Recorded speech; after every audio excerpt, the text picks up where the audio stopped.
Fala aí, meus amigos, do nosso canal Prosendo com a História, Marcelo Valerão, o indivíduo que vos fala. Vocês devem estar notando, né, por que eu estou com um manto gremista. Muitos acham que isso aqui é gremista, não é. É a grande celeste uruguaia. Pois hoje nós vamos pegar outros rumos no nosso canal. Uns rumos mais à esquerda, mesmo eu estando apontando à esquerda com a minha mão. Pois nosso canal está muito à direita, está muito capitalista, muito conservador, muito neoliberal. E não podemos esquecer que moramos na América Latina, na região, uma das regiões, assim como na África, que mais foram exploradas pelos europeus. E como um bom latino-americano, quero dizer a vocês uma coisa: nós moramos na América, não são os norte-americanos apenas os donos da América, como eles se definam, a América feita para os americanos. Não, nós todos moramos, desde o Alasca até a Patagônia, é o grande continente que é rico em cultura, rico em lendas, rico em histórias e rico em personagens que dariam uma enciclopédia com sua vida. E um desses personagens que eu vou falar hoje para vocês, ele está no panteão dos Libertadores da América. Não da Copa de Futebol, mas no panteão daqueles que fizeram a América ser livre. Como José de San Martín, como Simão Bolívar, como Manuel Belgrano, como José Martí, como Dom Pedro I, também é um dos libertadores da América. Vocês sabiam? Dom Pedro é um dos libertadores da América.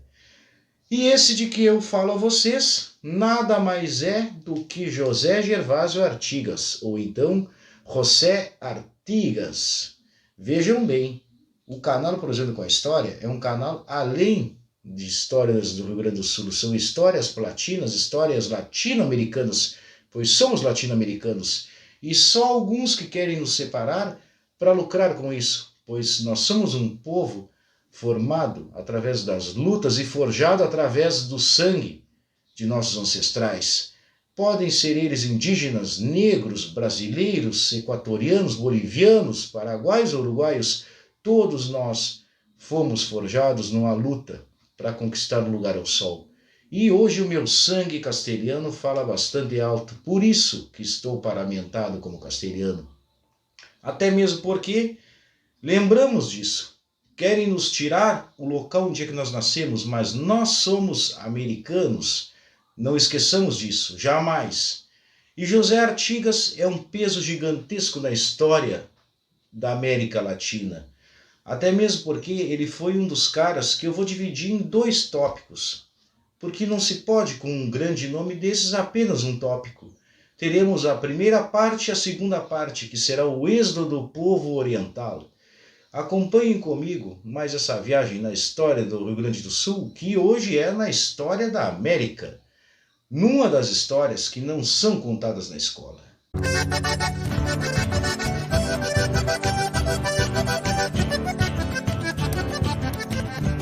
Bom, meus amigos, vamos situar vocês no tempo e no espaço. Eu falo aqui entre a virada do século XVIII para o século XIX. Daí tem um contexto que cai sempre na escola, que é a Revolução Francesa e a Era Napoleônica. Esse contexto ao qual eu cito a vocês é a Era Napoleônica. Foi quando Napoleão Bonaparte, lá na Europa, ele invadiu os países ao seu entorno. Um desses países foi a Espanha, outro país foi Portugal, por isso que a família real brasileira veio para cá, para a América. E com essa invasão francesa na Espanha, o poder colonizador espanhol perdeu forças aqui, dando margem para que as elites crioulas daqui sonhassem com a independência. Daí, nesse contexto histórico, surgem nomes, como eu citei a vocês já, como Simão Bolívar e José de San Martín, e também José Artigas. O que acontece? O poder da elite espanhola europeia apenas passou para o poder da elite latino-americana. O povo foi meio que escanteado dessa troca de governos e poderes. Mas isso é meio política demais explicar para vocês. Apenas eu estou situando vocês no tempo e no espaço. Pois o homem de hoje, José Gervásio Artigas, é desse momento histórico. Ele nasceu em 1764, em Montevidéu, no Uruguai. Para vocês verem, ele era de uma elite crioula, pois a família dele descendia das 7 famílias fundadoras de Montevidéu, que foi em 1713. E sua juventude foi bastante marcada principalmente pelo contato com o homem do campo, com El Gaucho, que também nós conhecemos como El Paisano. O paisano é conterrâneo, é aquele que nasceu no mesmo chão, é aquele que viveu no mesmo chão. Então todos nós somos paisanos, mas na época isso tinha uma conotação pejorativa, assim como o nome gaúcho também tinha uma conotação pejorativa. Era um xingamento, em palavras mais comuns a nós. Dali em diante, com 14 anos, ele foi colocado em um convento para ter início às letras de forma mais clássica. Só que ele era um guri meio violento. Não ficou muito tempo no convento. Com 15 anos e pouco, ele foge do convento e se junta na campanha. Outro nome muito comum utilizado aqui nos nossos episódios, pois campanha quer dizer a região rural do Rio Grande do Sul. Anteriormente era todo o interior do Rio Grande do Sul, do Uruguai e de uma parte da Argentina. Tu te referindo à campanha, tu não te refere apenas a uma parte do Rio Grande do Sul, tu te refere a um contexto onde as fronteiras demarcadas pelo homem, elas não existem, jamais. E nesse interim dos acontecimentos, ele tem o contato com pessoas as quais vão mudar a vida dele. Até mesmo porque ele poderia ser um guri meio violento e não parar muito nos estudos, mas jamais ele foi um bárbaro, jamais ele foi um homem fora das letras, ele foi um intelectual. Só que um intelectual diferente dos nossos intelectuais de hoje, que ficam nos seus pedestais. Ele foi um intelectual de ação e que lutou literalmente para uma liberdade dos povos oprimidos da América.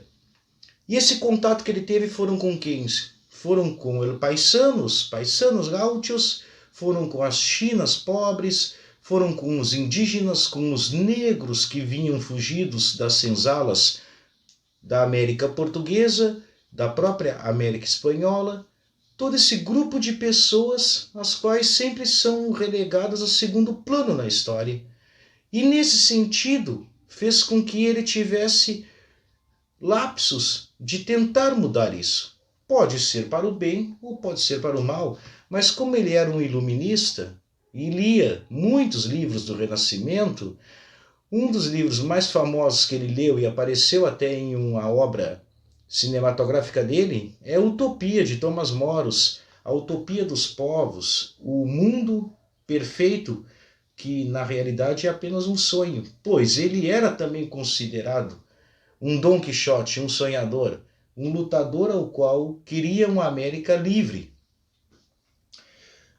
No interim dos acontecimentos, em 1897 aproximadamente, ele aparece como sendo um cara que libertou um escravo. Ele comprou a alforria do escravo de um comerciante luso-brasileiro é português brasileiro. E com isso, esse ex-escravo, ele deu a liberdade, a alforria dele, se tornou seu companheiro para o resto da vida. Quem é que era esse escravo e também poeta? Era Joaquim Anzina, ou Joaquim Ancina, chamado assim.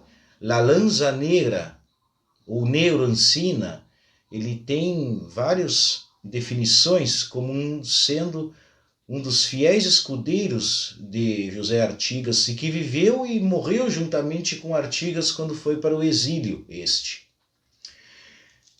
Nesse contexto também conta-se que ele tinha um contato muito próximo com os charruas e também com os guaranis, pois ele era chamado, aqui tem um nome muito bonito até, pois dá uma conotação diferente, ele Caraiguazu, ou seja, o grande senhor. Ele foi reconhecido pelos povos indígenas latino-americanos. A partir de 1800, por aí, ele recebe da Espanha, do Império Espanhol, uma teta, ou seja, ele recebe uma proposta de trabalho. O trabalho dele seria, juntamente com um batalhão de milícias, chamadas Blendengues, e essas milícias iriam expulsar os portugueses que atacavam a região da Banda Oriental, que hoje é o Uruguai. Mas Banda Oriental vocês saberão que não seria Uruguai, seria algo maior que o Uruguai. Logo, logo falo a vocês sobre isso. No período em que ele trabalhou para os Blendengues, a partir de 1810, quando o poder espanhol central perde influência na América, acontece o seguinte: começam a terem desejos de liberdade. E esses desejos de liberdade fazem com que José Artigas pule para o lado dos revoltosos. E nesse sentido, 1811, nós já temos invasões portuguesas, porque vou citar a vocês o seguinte: nós tínhamos Buenos Aires independente em 1810 e nós tínhamos o Império Português, que era o Brasil. Ele ainda não havia sido independente, foi apenas em 1822. Todo mundo sabe disso, não é? Acredito que sim. Tomara que saibam. Eles fizeram um acordo para evitar com que certos pontos se libertassem sem o aval deles. E um desses pontos, que agora eu falo para vocês, era a Banda Oriental. Ou seja, José Artigas tinha um sonho de um país diferente do que hoje é o Uruguai. O sonho dele era de um país muito maior que o Uruguai.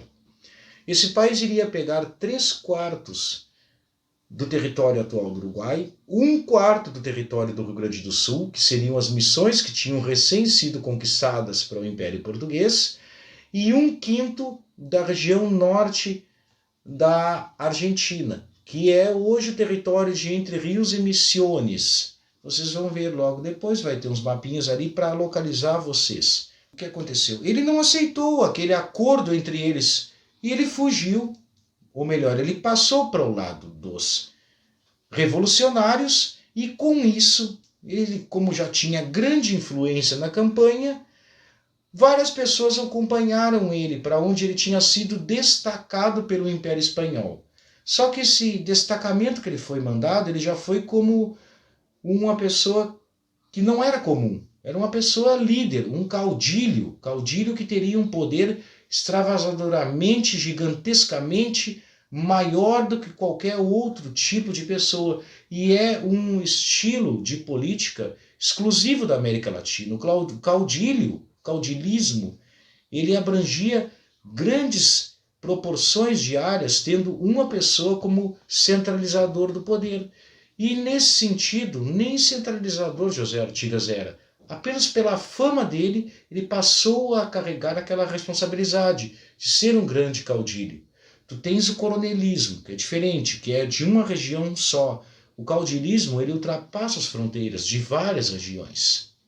E dali, o sonho dele em si era criar uma banda oriental, um estado oriental, como eu citei a vocês. Como ele achou aquele momento ser uma traição, aos finais de 1811, início de 1812, ele parte para o grande êxodo del pueblo oriental, ou êxodo do povo oriental, que no próximo capítulo eu vou contar a vocês.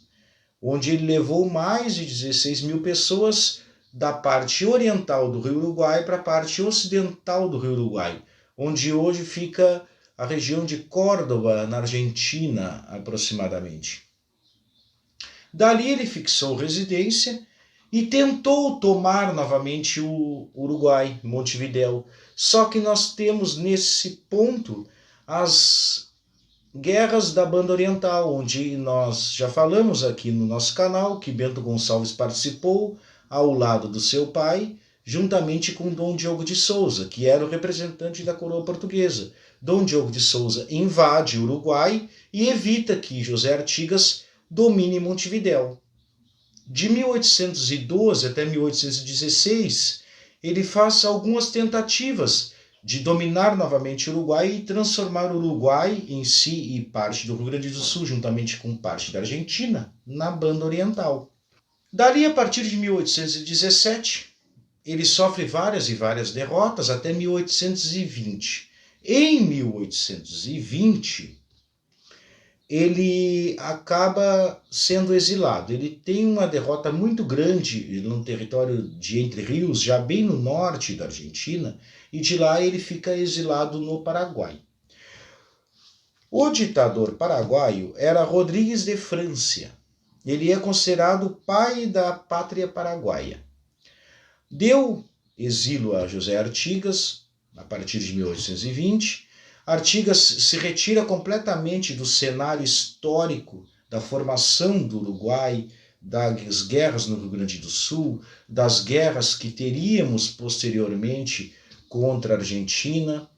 Ele se retira de todo o cenário. Ele mesmo se faz um autoexílio, mas mesmo assim o seu poder ainda conserva-se grandioso, pois onde ele morava, no Paraguai, ele sempre era cercado de espiões. E nesse sentido de ser cercado de espiões, o próprio Rodrigues de Francia via nele não como um aliado, mas via nele como um agitador social, aquele que estalaria os dedos e o povo acompanharia ele, pois o seu carisma e o seu poder de liderança era gigantesco.